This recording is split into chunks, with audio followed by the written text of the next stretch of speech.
High বন্ধুরা, কেমন আছেন? আশা করছি ভালো আছেন। তো আমি যে বিষয় নিয়ে আপনাদের সামনে আসলাম আজকে, ছোট্ট একটি ভিডিও নিয়ে। তো আপনারা অনেক লোকেই গার্মেন্টসে চাকরি করার জন্য আগ্রহী। আমি বিভিন্নভাবে আপনাদেরকে নিউজ দেওয়ার চেষ্টা করেছি, তবে আপনারা অনেকে সাড়া দিয়েছেন।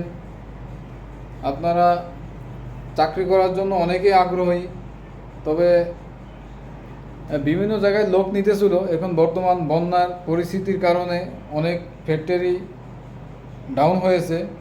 এরপর অনেক জায়গায় ত্রাণ দেওয়ার জন্য মানুষ ওদিকেই শুধু দৌড়াদৌড়ি করছে। এর কারণে হয়তোবা লোক টোক নিয়োগ দেওয়া হয় নাই, কিংবা গার্মেন্টস মালিকরাও অত্যন্ত একটা গুরুত্ব দেয় নাই।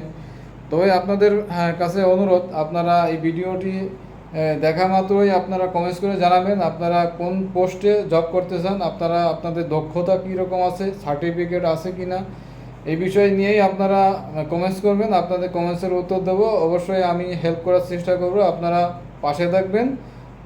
বাই বাই, টাটা, আল্লাহ হাফেজ।